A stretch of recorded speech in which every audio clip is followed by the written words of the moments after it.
happened afterwards, though. But Sheldon was in the ring, and Knuckles, Frazier, you know. They just put Bull in the Battle Royal, I saw. Bull won the Battle Royal. You all set? Yep. Yeah, Bull won the Battle Royal. Did you know that? Well, I watched his entrance, and that was enough. Okay, watch your light. Yep. Here we go. Okay.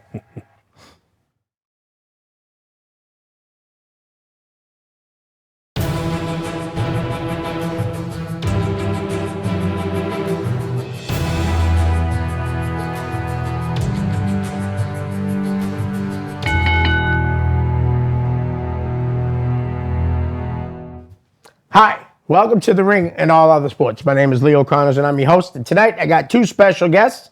I got Brian Fury and Maverick Wild. Thanks, guys. Thanks for having me again. Thank to see you again. Thank you for coming on again. Did you ever get sick of me? Nope. You got an open invitation. I already told you that. It's true. Anytime you want to come on, kind of like how you do. Now you're a full co-host at the Wrestling Podcast About Nothing. Yes, I am. Which One I of listen three. to every Monday morning when I get to work. All right, guys. We all know it sucks, but the Patriots lost. Yeah. 2013, you guys said, or Dick said, you know, I kind of shut it off when I knew they were going to lose. I was pissed. But we all know that Brady didn't have the weapons and all that, okay? But is there anybody else from last year's team? Because I have one guy that you wish they should have kept and would have helped them out an awful lot, I believe, giving the other offensive linemen some confidence.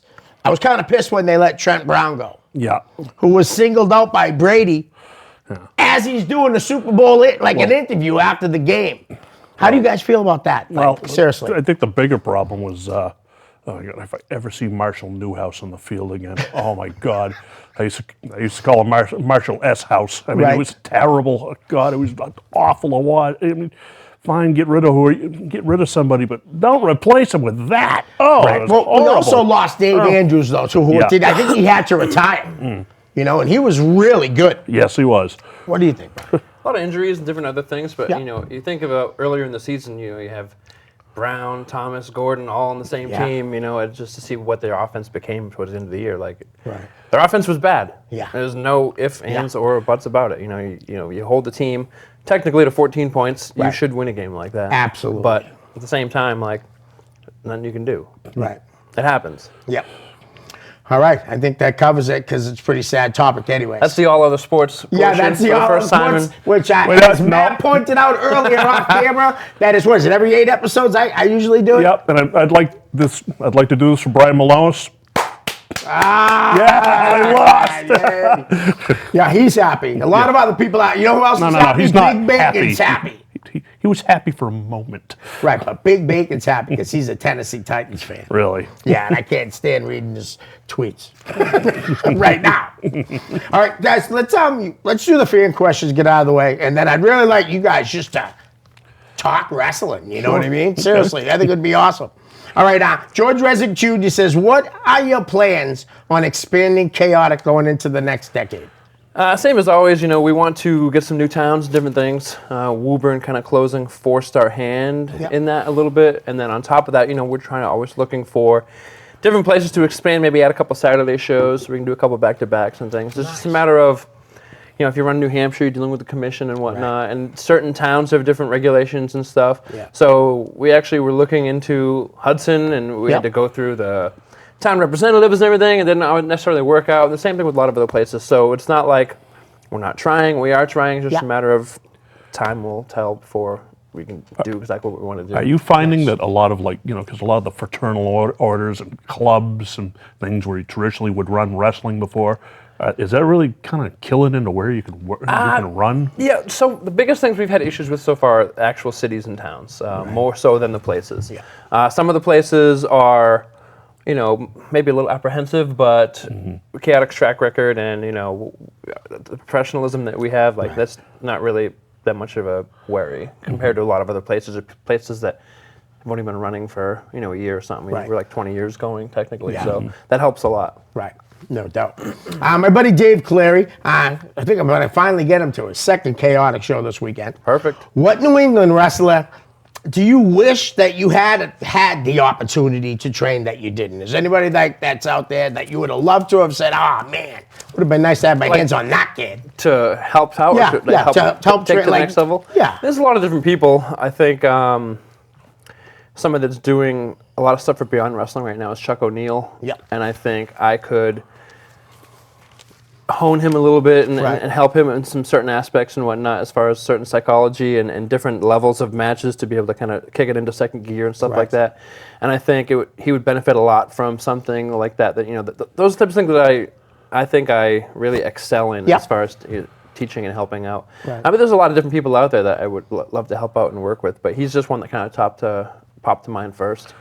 I mean, but a lot of them a lot of the guys seem to jump around. It's not at any preference for one places, but they seem to jump to a couple of different places between you and Drew and maybe a couple other spots, and just to kind of diversify. Yeah, no, I recommend to my students, go do camps at different places, go train a couple of different places, just so you can kind of see what else is out there. Sometimes you might hear the same exact thing that I say, just worded a little bit differently, and that will click for them. That's why a lot of times I bring in people for seminars and different camps and stuff, so they can kind of hear it in a different way. Or sometimes they're like, "Oh, that guy Right. used to wrestle for WWE, so he's got to know what he's talking about," type of mentality. But yeah, I always say go other places, train, and just kind of feel what it's like to go elsewhere and Right. hear things differently or learn things a little bit differently. I just was at Beyond one of the Thursday nights, and I saw Chuck work, and I hadn't seen him in probably a year and a half, and definitely better, but he's really good on the mic, and he's easy to hate. He's really easy to hate. They hate him a lot there. Oh, yeah, they do. All right, here's the long one from Buddy Gallo, Gardner, M. Browning. Many sports offer adaptive style training so individuals with disabilities can enjoy and excel. And the activity is an equally meaningful way from your years of experience working with so many different students, all with varying styles, learning styles, and in what ways can pro wrestling instruction be tailored for individuals with physical or congenitive disabilities? Thank you, Buddy. That's a tough one because I think there are ways that you can integrate them into something like a fantasy camp or something like that, just so they can get in the ring and Yep. feel it out, But I think for pro wrestling training and stuff, for me, and what I think, it's like you can't really adapt things Right. as far as that goes. We are so physical, we are so mental, and all together at the same time that it's going to be far too difficult. And Right. it's like I wouldn't feel comfortable trying to adapt things to a certain level. If they wanted Yeah. to come in for a special class or something and play around or do some things like something like that, yeah. But Yeah. I don't think I could actually adapt training or to kind of include everybody. Right. It's hard. Yeah, It's really hard. sure it It's, is. it's hard for people without disabilities. Never mind trying Right. to get people with I mean, disabilities. regardless of how much it's changed over the years, it's still physical. It still Right. requires a bare minimum physical ability, and just sometimes You gotta remember spots, right? I mean, I know you can walk other people through that have maybe wrestled True. before, but someone new. See, to me, those are the. that would be hard, and right? I don't want to stomp all over his question, but to me, that's always been, the swing variable with a lot of guys. It's their mental abilities and their physical abilities where they meet. Right. Some guys are just are much better. They're much better on the microphone. They're much better with a crowd presentation. Right. And some are just straight out athletes, and then they mix and match, and that's always been the adaptive part of it. I don't want to trounce on anybody, but it's so tough to get, like, no offense to a guy like Zach Gowen. Yep. That to me was very hard to buy into. Right.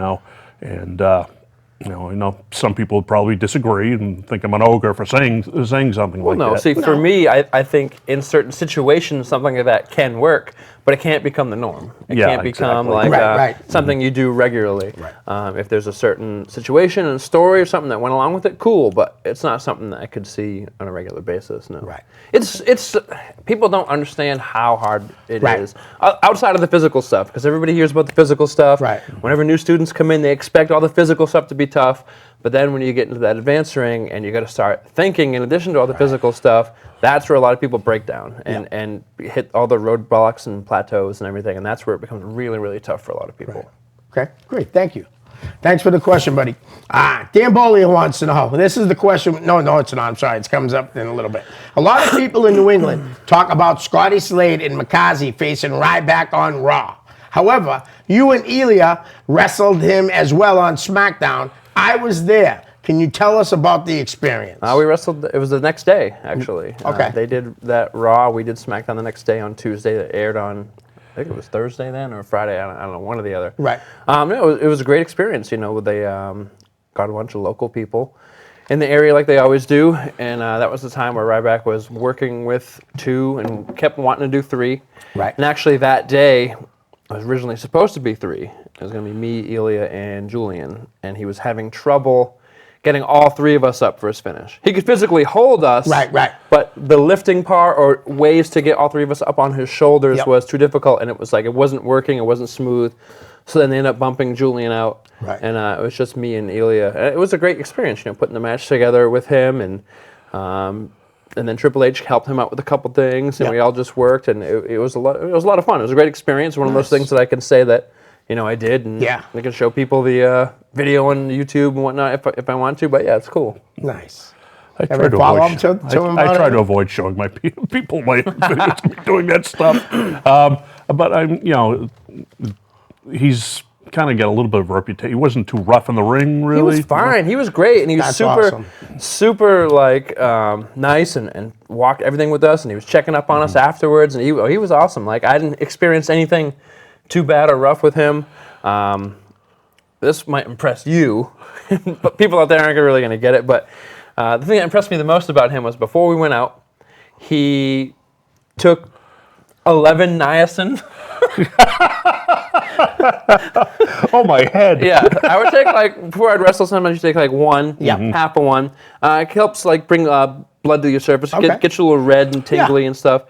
11, dude was huge. To give you just kind of I actually have a niacin story. The first time I ever tried any niacin, Yeah. we're not talking an illegal performance enhancer. They're just over-the-counter niacin. Right. Alex Arian gave it to me. And I'm like, Al, you sure this is just niacin, right? And then I bit into it, you chewed it up, and I just started tingling all over. I'm like, what did you do to me? What did you do to me? He's like, no, that's what he's supposed to be doing. Yeah, what it's that's supposed to do. exactly what it is. Yeah, one time I took 3 or 4 niacin, and Yeah. Scotty Slade used to always carry around this orange juice with him. Took a whole bunch and put it into his orange juice, and he was drinking it. And he's like, "What the hell is going on?"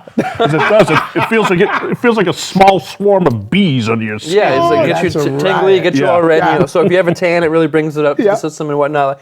You feel good. If you didn't have a tan, you'd look really red. It'd be a little weird, but yeah, 11 at least. Wow. Crazy. Wow. Good Lord. Hey, speaking of Ryback, though, he had heat with the guy we don't like, Punk.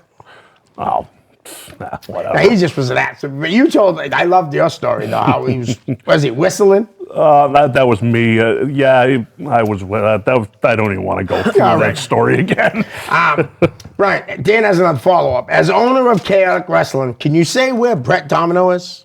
Yeah, he finished. Yeah, so Brett, when he finished college, he got a full-time job, working in an office and stuff, and wrestling kind of became a secondary thing to him, Right. and not really something that he was able to focus on anymore or really do it. I won't say that we've officially 100% seen the last of him. I think not, once 'cause he was really getting he good. was super Really? entertaining. Yeah. His character work was awesome. I just think, that big of a step that first time and starting his career. Yeah. He's got to get settled in, I think. And then I think after that, if he misses it, I actually just talked to him recently, but if he misses it, he'll be able to find a way kind of back in a little bit here and there. Nice. Well, the fans want you back, Brett. All right, referee Richard Lannon, how in the hell did you get into Chaotic when you're always working for the competition? And who did you fight in your first chaotic match? So, I always wrestled for a lot of different places. Obviously, the big feud was WFA, Steve Bradley's promotion, and Chaotic Wrestling. Yeah. Once that had closed, I didn't really even have a place to train anymore either. Right. And so... Yeah, because they pretty much closed before you started. Yeah. If my memory serves Yeah, well, so he correctly. closed, but the school kind of stayed open because Yep. Kathy and John and a couple of people stayed there for a lot longer. And we just kind of saw the writing on the wall of how things weren't there, and it wasn't the same training and stuff that we were getting before. My girlfriend at the time, Nikki Rocks, reached out to Chaotic, and she actually went and trained a couple times before I did. And then I went and trained and stuff, and Todd Fat Pants Sinclair was the booker at the time, and I said, I'd like to start wrestling for you guys. Would you guys like? And he was like, I would love to have you. Nice. And my first match ever was against Dr. Reginald Heresy for Chaotic Wrestling. Really? I didn't know that. I just happened to see him not so long ago at the Beyond show. He looks great now. A Yeah, couple he pictures does. that I've seen of him. Yeah, He Lord, does. He good. looks About fantastic. like 135 pounds. Yeah. And he actually has wrestled a few times too. Yeah. Oh, yeah. All right, Adam Luce. We talked about Adam off air. Any memories from the Quincy Armory? I had a lot of fun stuff at the Quincy Armory.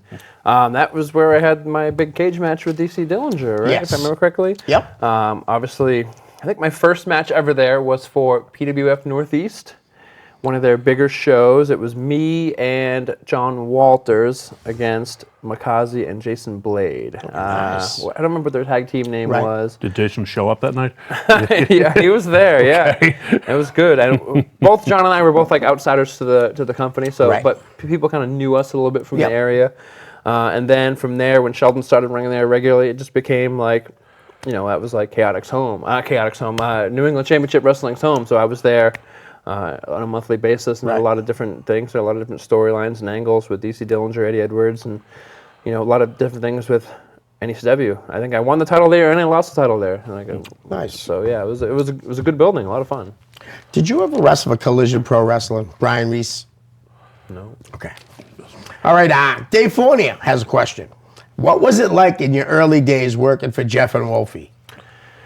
I mean, when I think back now, I think differently. I think then. Right. Then I didn't. I was just this brand new guy, pro wrestling cool. Like, Did you show up at the fantasy camp with Justin Dwyer? Remember that? no. So okay. Justin was there a little bit before me, and then I came in a little while afterwards. He'd already been training in wrestling some.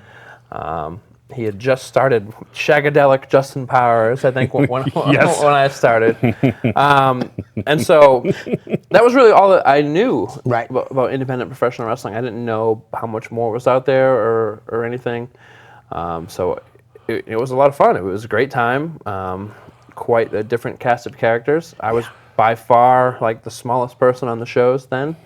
But it was also like Paul at the time, Justin at the time, and I was same size as them, but I was in a little bit better shape than those Right. guys. And then from there, you start to do some storylines that wouldn't necessarily go one show to the next. Yeah. For Jeff, it was a little weird.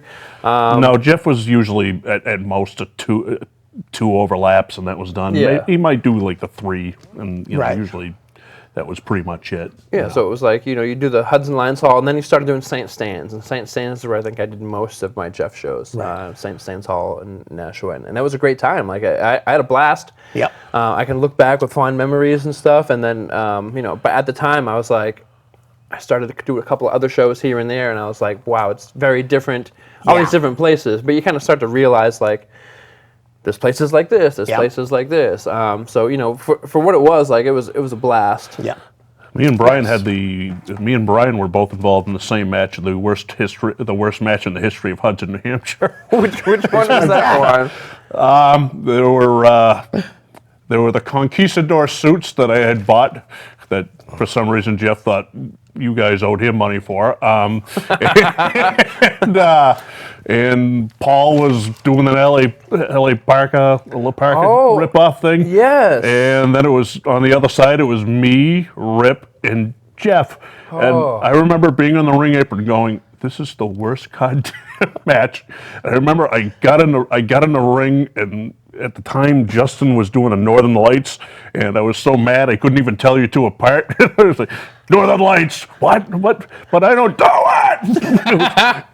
Yeah. It was like, wow, that was a big highlight of the match, and it got even worse after that. It was one of those things. It was just, you had enough good people in there where it had no business being that bad, Right. and you were ashamed to be part of it, and you just wanted to hide your head into the ring I apron. had wiped that completely from my memory. Thanks for bringing that back up. No problem, eh? It's just, yeah, so Jeff and Rip definitely didn't like to talk too much before the matches. Right, that's what I've heard. And I know myself and Paul were very new, and so not calling anything at all ahead of time wasn't always the best. Right. And so it was just such a mix where it was just like fell apart and then never got back on track. And yeah, it was. Fell apart. It never got on track in the first place. All right. Also, here's a follow-up. Also, do you like it better as a promoter owner, or did you like it better when you just wrestled? It's so much easier when I just wrestle. Right. Oh, isn't it? Imagine. It's great. Just show up and Yeah. worry about one match instead of worrying about 7 or 8 and angles and promos and whatever else. They both had the pluses and minuses. You know, I love what I'm doing now. But man, if I could just go somewhere and just worry about what my match, like it is fantastic. That's right. Yeah, it helps a lot. You remember when you used to be so geared about, I got to make sure this match is good. I got to make sure my match is good. I got to make sure. Then you start pulling double, triple duty like that. You're a promoter, and you worry about, and then you go wrestle someplace, and that's it. And all I have to worry about is what I'm doing right now. Yep. Pretty good. It's awesome. Yeah, it is. It's awesome. No, but you know, I love doing the promoting thing. It's a lot of fun. Right. All right. Jared Jumling wants to know, what's the toughest part of owning a wrestling promotion school? So tell me, you probably answered this on the first one. Of a promotion or school? The promotion. What's the toughest part of owning a wrestling promotion? / school. I'm sorry, Paul. So They're different. Yeah, I like to keep them very separate. Right. It's not quite like it used to be, where that was just a school like for Chaotic. Like I train my wrestlers to kind of go everywhere. So I mean, they're both very different. The school, I think I got down to a science now at this point in time. I think I've owned it like 7 or 8 years now. Nice. I've owned the New England Pro Wrestling Academy, so that's been awesome. You know, just a matter of getting those students in there, making them get their reps, you know, get that fundamentals foundation down. Like it's hard not knowing like income at a school because students can come and go at any point in time. Yeah. So I can't necessarily budget for things, so that's Yeah. a little difficult. As far as promotion goes, a matter of keeping the fans happy and interested in addition to dealing with all the different injuries and other things that may come up. You know, it's hard when you have a guy like Josh Briggs and AG who wrestle for like Evolve Wrestling now, Right. and Chaotic, we tend to have our schedule out for a year in advance, and then those kind of schedules, they have to take those priority bookings first. So it's a little difficult sometimes dealing with that stuff in addition to injuries and whatever else. And then like we just talked about, like Woburn closing through a big wrench into things and looking for new buildings. So there's always different hurdles and stuff to cross as running a promotion and dealing with talent and everything. So it's, there's a lot going on there. That's a constant thing. So.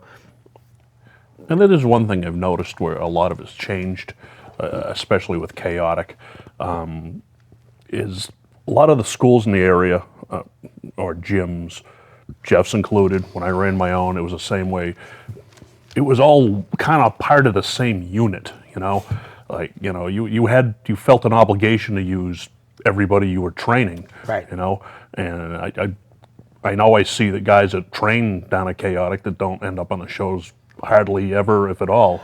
Well, no, I mean, we have a good crew right now. The Charlie Cashew, CJ Cruz, Ricky Archer. We're trying to get those students that are ready for shows up and on and in, but it's not necessarily. We try to get them, make sure they wrestle everywhere too. I don't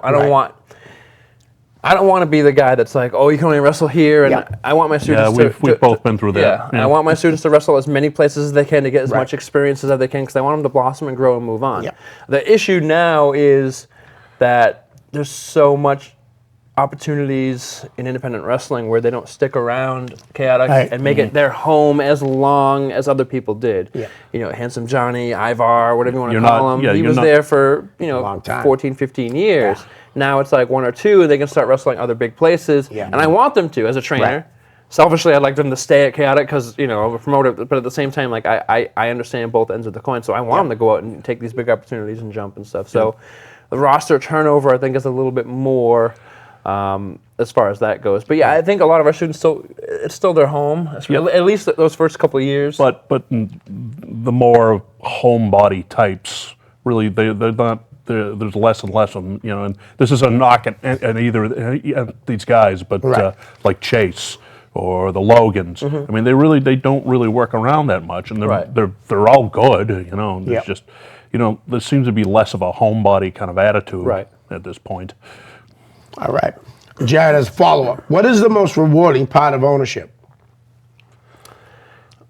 For me, it was the ability to kind of keep the chaotic legacy going, and Yep. then as well as just promoting shows that I know are quality and some of the best in the area, and to be able to watch it grow. I think Chaotic was very, I don't want to say sheltered, but Jamie never let anybody see Chaotic Wrestling unless Right. she went to a show. For me, I like being able to have a lot of that footage out there and people to be able to see things and experience it. They can't necessarily make it. Right. Especially, in today's marketplace where there's YouTube and, IWTV and all these other different things where people can kind of watch wrestling anywhere. I want them to be able to see Chaotic Wrestling and kind of see what we offer.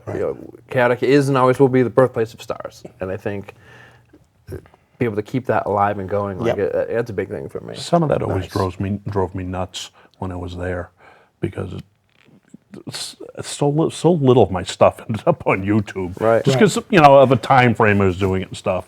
And I always thought that Jamie would be a little more progressive in that manner, and he wasn't. He didn't want it out there. He hoarded it. And to Yes, think he about some did. of the matches and the people that have been through Chaotic, you go Right. through the long list, like some of the stuff that exists, and we have them on like little tapes. It's just a matter of kind of converting it and Yeah. all that stuff to kind of get some of it out there. But it's like, it's crazy to think about some of the stuff that was there and some of the matches that people had that people could have watched and would have loved, especially at the time when like Ring of Honor was blossoming Yeah. and whatnot. Like Chaotic could have been a lot bigger than it was, and I think Jamie didn't want it to. Right. I think he wanted to keep it what it was, and almost like a little mini feeder system for WWE in the Northeast versus kind of growing it into a bigger He's thing. pretty much admitted that's what Yeah. his ultimate Yeah. goal was. Yep. At the time, I think he wanted to be a developmental territory. All right, last one from Jared. What made you decide to buy it? So I'd always wanted to run something of my own after I stopped wrestling. Anyways, I'd always wanted, at the very least, a show, but I wanted the promotion. Yep. And that was kind of an idea. Because I always grew up in something like that. Jeff's was that way, Steve's was that way, and then from there, Chaotic was that way. And so when I had the school and I stopped wrestling, I had a bunch of things I had to get straight in my personal life, and then really get the school boiled down and grow the school. And then the next step was a promotion and start running shows. And I was going to just run New Hampshire because nobody was at the time at all. Right. And then Jamie decided that he was going to sell Chaotic Wrestling and he was going to get out of the business altogether because he'd already sold me the school. And that opportunity was something that I couldn't pass Right. up. Obviously, it was a good chunk of change down, but everything was there. And then I didn't have to start something from scratch. I didn't have to do anything along those lines. So yeah, it was the opportunity was there, and I jumped at it. Yeah, I Nice. thought that was like, it was like right place, right time almost. Yep. So where I thought it was pretty awesome to be able to do that. Nice. It wasn't like he was. It wasn't like it did have any kind of a name value in the area. I mean, Right. it did have a following. Oh, Even definitely. if the following hadn't grown in a while. Right. You know. All right. Ref Rich Landon's back. You ever thought about turning Scotty Slade heel with a Hugh Hefner Playboy gimmick with beautiful women and using the name Scotty Too Naughty? I actually did pitch a heel turn for Scotty Slade probably like a year and a half ago in a very different manner.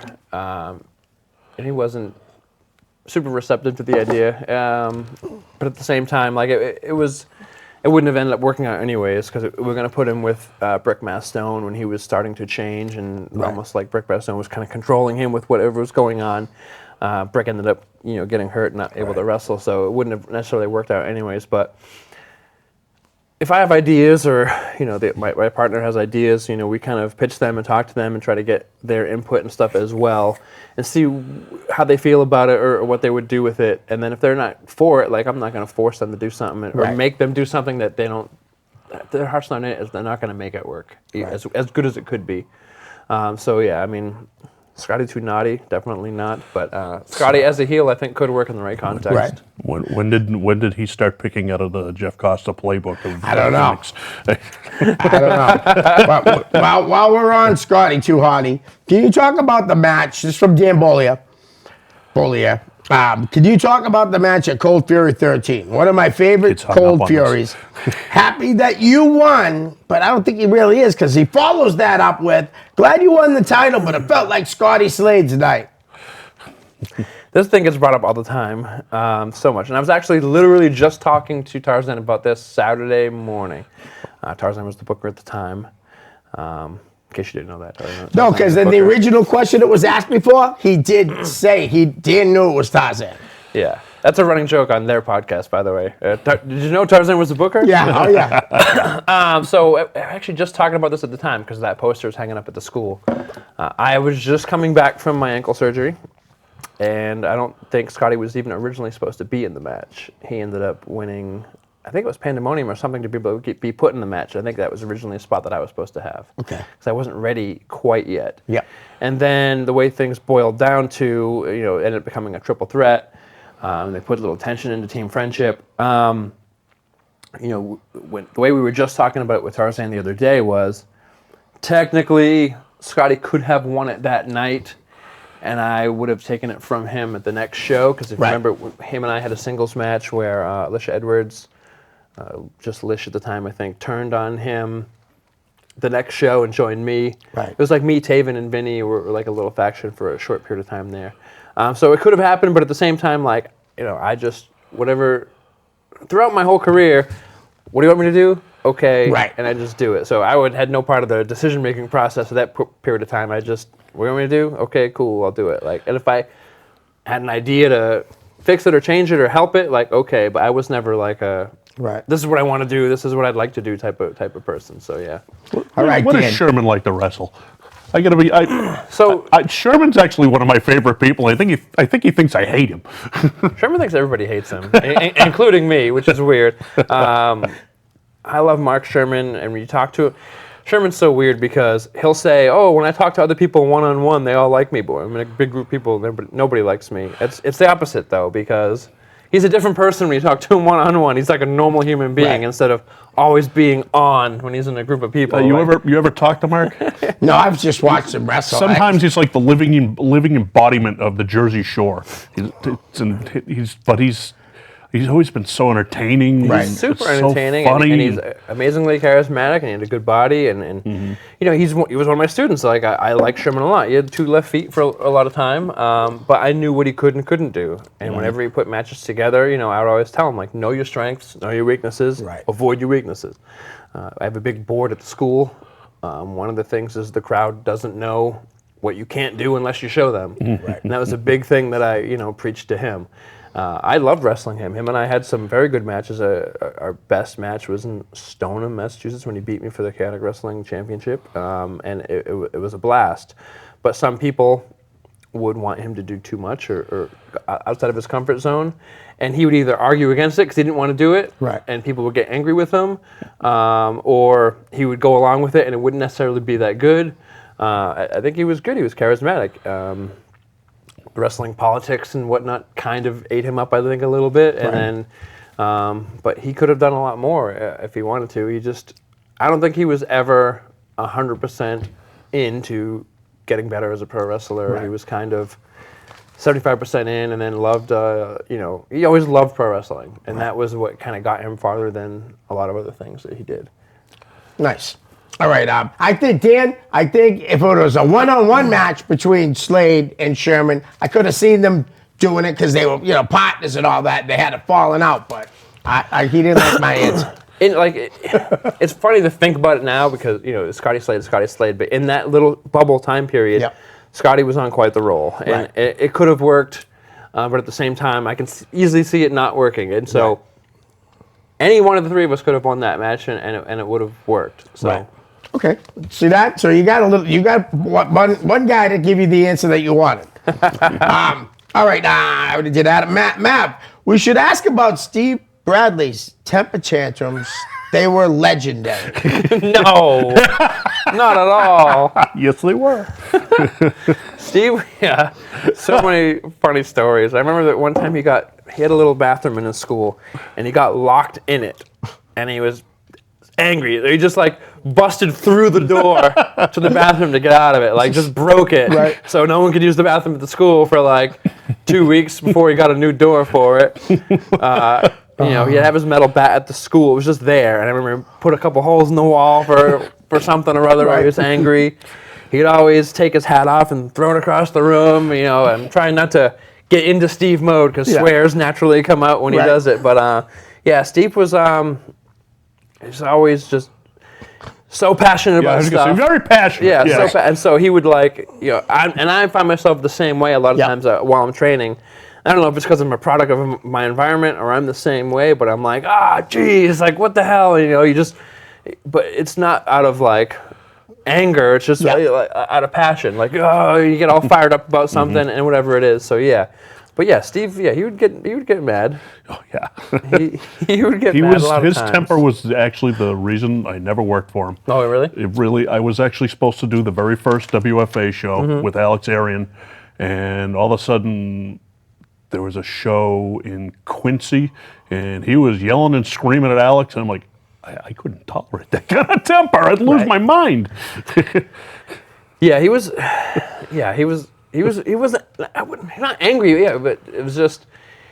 He was so detail oriented and needed everything and wanted everything to be perfect all the time. So if it wasn't up to his standards of what it was, and like he would like just lose his mind. And he, without telling you, he would expect you to know exactly how he wanted it. Like, what do you mean you don't know? Just get all fired up. Like you learn to like understand it or love it. And for me, I just learned to kind of ignore it and see through it or whatever. But yeah, I mean, if you didn't know Steve and those first couple of months of getting to know Steve, it's like, he's a scary dude. Right. Like, you'd take that a different way. Steve's super intimidating. And it's weird. A lot of my students say that I am the same way, which I love. Yep. I want to be that way with my students. Right. But at the same time, I want that they also know when they get to know me, it's like I'm a different person as well. Like, I care and love them all. All right. What's the hottest angle you've ever been involved in? And what made it so good? If you want to do that, answer that one after too. Boy, I had a couple. My feud with Jimmy Preston was very good. I think the way we were each presented complemented each other very well, and that was kind of what the angle was based around. He was a big sports entertainment, showy promo guy, and I was like the pro wrestler at the time, and I thought, obviously he was super over. We had like a 3 or 4, actually probably like a 5 or 6 month feud. A couple different matches, and I think those were very, very over. I was there at the beginning of Sean Gorman taking over Chaotic Wrestling and winning the presidency. My match with Todd Hansen was one of the best matches that I can remember ever having. Where he ended up winning the presidency, and I got hurt not too long afterwards, so I missed the rest of that whole angle. But those were a couple that jump out right off the top of my head. My stuff with Sherman was good. I had a long-standing feud with Mikaze, where I first turned heel. It was a lot of fun. But I mean, those are some of the bigger things that I can remember. Obviously, my stuff with Steve in Dover, New Hampshire, my hometown. My first real like angle, when he kind of attacked me in my hometown, and it was like a big thing. Like, so that was one of those ones that was a lot of fun. But I mean, some of the hottest ones. I mean, it's hard because, 20 years for me now. It's like you kind of just remember certain things, and a lot of those ones I just mentioned were either my first real angle or some of the more recent ones. So yeah, it's tough to say. Well, me, I always go back to my, my match with Rip over the years. And bloodbaths. Yeah, but another person he mentioned though is I remember Mikaze. I wrestled Mikaze on a show in Orange, Massachusetts, and it was just it looked like we played it out well. It would look like it looked like he was a really fast dancer, which he was. He was very fast. He was very athletic. And I was just doing everything I could to keep up with him, and they just kind of bought it. And I really liked that. I really, really loved that match, and it got over like gangbusters. It really did. Nice. probably one of the loudest reactions I ever got. Right. You know, for me, I always generally look at, well, it probably wasn't any good unless I lost. So Can't win them all, right? Right. I win a couple of them at least. Jesus. Now that you're wrestling sporadically again, who are you most looking forward to wrestling in the future? That's from Sonny Goodspeed. It's hard to say. I mean, like I had a short list, and I kind of got them out in that first year back. Right. You know, Josh Briggs was a big one, and we had a big, long storyline leading into that. Right. Anthony Green was another one. Christian Casanova was another one. That one just kind of happened by happenstance. Yep. So, I mean, I've had 4 matches in the year after 2 years off. Yeah, it's, as far as like my guys or people from my promotion, there's nobody that I haven't really wrestled before that I would necessarily say I have to like Right. get in there with. It's you know, for chaotic wrestling, when I do it, I like it to be some sort of storyline, or reason, or angle, or something like that. Especially because I can kind of control it. The plan is maybe to wrestle somewhere else a little bit here and there. I'm not 100% sure with that yet. We'll see. You know, after 2 years off, and like I said, you know, get my life back together, and you know, getting married, working on the school, on a promotion and stuff. Like, I feel good. You know, I had lost like close to 40 pounds. I put like 15 of them back on or so. Kind of been yo-yoing between 215 and, you know, 195 or so, which is great. Not the yo-yoing, but when I'm down that low. Yeah. So, and I feel good, you know. It's just a matter of kind of wrestling somewhere here and there. I'll never wrestle a regular schedule again. You know, 40 years old now, and you know what it's like. You don't feel the same Monday morning that you did when you were like, Right. you know, 29, 30. Like you banged up, okay, no big deal. Yeah, You know, that's like for sure. I still have to go. You know, I work at UPS, you know, part time during the week, and it's like takes a toll on me. So I'd like to wrestle some, maybe here and there. It's more of a mental thing than like a physical thing, because I'm like, oh man, like I see the way pro wrestling is now versus what it was like when I was there, and I see all the different opportunities and what people are doing, and the amount of money people are making, and the different things, and how much it's grown. Like, I'm like, man, if I was, you know, 5 years later, you know, like it'd be perfect. But you know, I was in that. My pro wrestling career took place after, you know, WCW, ECW, all those other places closed. Yeah. And WWE wanted nothing to do with independent wrestlers. And then when I stopped, it was like, all they wanted was independent wrestlers, and there's all these independent. So my career took place, the majority of it, in that middle part where there was like not much. There was like Ring of Honor, and like that was it. And so I know that I can still kind of hang, and I want the opportunities to be able to do some little things here and there. Again, but back to what we were talking about earlier, I can just go to a show and just worry about my match and do it and be great. So nice. I don't have anybody in particular per se. You know, more of like an opportunity for a place maybe is what I'd be looking forward to more than like a particular opponent. Me and you were in a really weird segment because you came into it and things were extremely down. Territories had been long dead already. Yeah. And then it was just this complete downtime for what you were doing. And then 5 years later, people can actually make money at doing it. And it's like, God damn it, I missed it. But I always get it on the other end of it because, you know, 5 years prior to that, prior to when I broke in, you know, territories were still reasonably strong. And that was always something I thought I could have done. It would just, you know, we were in a suck era. It's so weird too, because like for most of my career, like when I was in like my best shape, I was between 210, 215, and I was solid then. Not quite the 210, 215 I am now. And I was still considered like Small. Tiny. Yeah.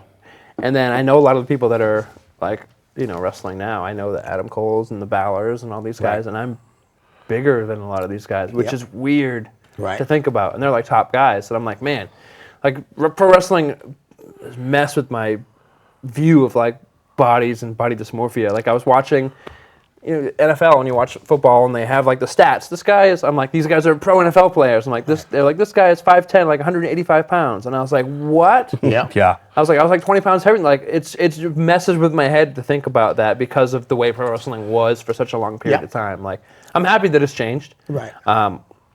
I would like everybody to be a little bit bigger, maybe a little bit more muscular, some, but at the same time, as long as you're athletic, I think it's awesome. I've always thought that I think you should at least have enough mass to you where you look effective when you're trying to damage somebody. Right.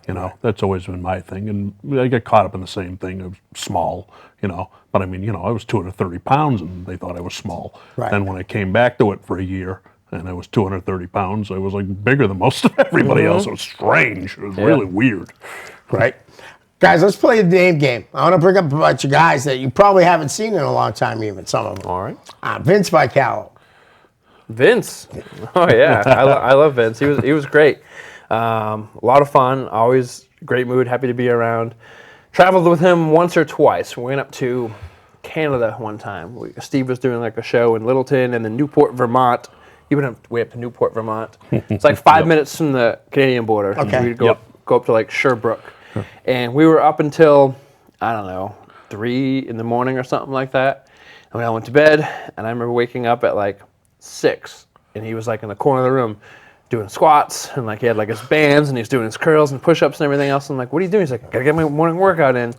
Always doing something like that. Nice. And then we'd eat one meal, usually. It'd be breakfast. And then it'd be. It was lean. And then it would be protein bars and beers the rest of the day. That was Right. Yeah, he was. It was something different. yeah. I remember Yeah, he was part of 12-pack. He brought the 6-pack, and John Walters brought the abs. when I was helping run EWA, I remember Jeremy told me, "You're in charge of making sure he doesn't drink on the shows." I'm like, I don't want that job. I remember he showed up one time to one of Steve's shows, and he had like powder or something all over his shirt. And I was like, "What's that?" He's like, "Oh, I was trying to make a protein shake while driving here in his convertible with the top down." he's driving, top down, scooping the protein into his shaker where they're going everywhere because it's. He was the oddest mixture of incredibly healthy and incredibly unhealthy. Wow. That's awesome. Rick Fuller. Oh, I love Rick. Rick was one of those guys where you see him and you think one thing, and then you talk to him, and he's the most quiet, laid back, like type of guy. And if he didn't trust you in the ring, you knew it. And then after he did trust you in the ring, you knew it. Right. Rick was awesome.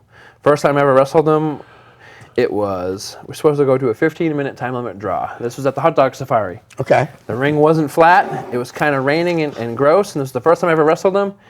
He's like, and he told me ahead of time, he goes, "Sorry, kid, we're just going to have to kind of just wing it. I'm probably going to chop you up some." And I was like, "That's fine." And then after that, after he got to know me, we wrestled a bunch of other times after that, and he's taking bumps for me and all this other stuff. Like, it was awesome. But Rick was one of those guys where he kind of take you under his wing a little bit when he liked you and got to know you some. And he was one of the first guys I talked to that really loved Disney. And, oh, wow. Yeah, Disney's a big part of my life now. And he talked to me before I went my first trip, and he goes, "When you get back, we'll talk." And he goes, "I have a feeling you'll get it. You'll understand it." And I do. I get it and understand awesome. Disney. Disney's the best. He likes Disney. Loves Disney. I don't like Rick anymore. How about guy just ran the first show in a while? Actually, it might have been a second show in a while, but Dan Moratti. I haven't seen or talked to Dan in years. Dan saw me at an NECW show and then wanted to use me and started using me. I was on some of his early shows. I think I might have been in his very first match ever. It was like me against Slick Wagner Brown. This is years ago. This is when he ran Revere. Yep.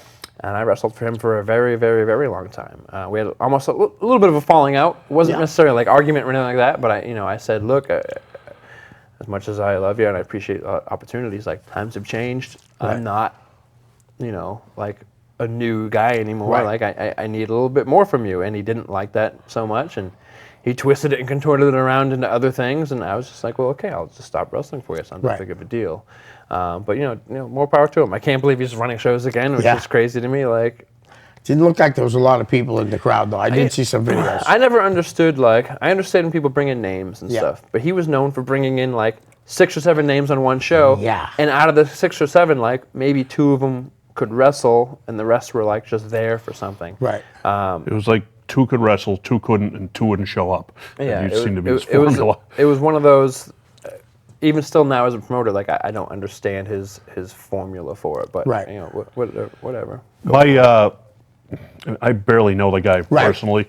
My only real knowledge of the guy was him and Sheldon hated each other, and really he used to go out of his way to tear Sheldon apart. Right. And I was pretty tight with Sheldon at the time, and I didn't really appreciate it. And the subject of me going to work for him came up. No, thanks. Right. That's all he I was. feel like a lot of those Tony Rumble guys, when he passed away, all like really splintered. Yeah, they did. think. That Yeah. really was. Yeah. Definitely. All right, Mike Nice. Oh, unbelievable! Oh, Mike Nice, was a great guy. curly hair. He, yes, curly hair. So Mike was when WWE did that tryout thing at the Chaotic Wrestling School. Yep. They also had a bunch of people that had never wrestled before, and he was one of the guys that was selected for that. And so WWE like paid for his training. Yeah. If I remember correctly. And he was traveling all the way from New York and coming and training at the Chaotic School, 3 times a week. And a lot of I was still fairly new, within my first year or so there, but a lot of the other Chaotic guys, like, they were known to be very cliquey. Yep. And they didn't like the Mike Nices and a couple other guys that were there because they were angry and bitter because WWE is paying for this guy's training and blah, blah, blah, and so on and so forth. But I always liked him and talked to him and helped him out. And Right. he never forgot that. He always thought, like, I remember him saying that to me. It's like, when everybody else was kind of mean to me or angry with me, like, you were nice to me. Limited in the ring, but strong as an ox. I liked his character MPG that he was doing towards the end more than the Mike Nice character. Right. But it's funny when you look at Mike Nice and he hated it. Years later, you had like Enzo and Big Cass, and like that was what Mike Nice was. Okay. Years prior. Right. He just didn't see a comedy, goofy guy going Yeah. anywhere. And it's funny that if he had just done that, maybe he could have. All right. Anything to add? I always liked Mike. Yep. I knew what his deal was when he was a Chaotic, and probably because I was a little bit of an outsider myself, he would, I would talk to him quite a bit. Right. And again, probably for the same reason, you could kind of seem to appreciate it, because some of the guys really didn't treat him that well. Treat him Right. kind of like a goof, frankly, and he wasn't. Right. It was a little, but Tony Omega. Tony Omega just stopped by the school probably like 4 or 5 months ago. Nice. Just randomly. Omega's crazy. He's a lunatic, but he's a good guy. Always a guy you want to keep on your good side. yeah. If you know what I'm saying. But he super helpful. He was like a handyman, Mr. Fix-It. Anything that Chaotic needed at the time, like he would be able to work on it, fix it. Like he was a good guy. If you dropped off a load of wood at his house, Yeah. on a Saturday, by Sunday morning you have a house built. It was crazy energy. My favorite Nice. joke about Tony Omega is always last 5 in a Battle Royal or Royal Rumble. Because usually when you book out at Royal Rumble, you go, these are the final 4. Right. He was always the final 5, no matter what. How about Fred Bone Crusher Sampson? Fred Sampson, Darren Young. I love Fred. Fred was a great guy. He was actually the guy that, when I worked Ryback, when they had the 3 of us and they were trying to figure out which 2, Fred was like I've worked with this guy, like I love him, and he asked me, do you want to do it? I was like, I'd love to do it, because I had never done one Nice. before, and he was like, Fred said, go with him. Fred and I had a big feud in Chaotic Wrestling over the New England Championship. I had a ladder match. We broke the middle rope. Like Fred was a good guy. I liked Fred a lot.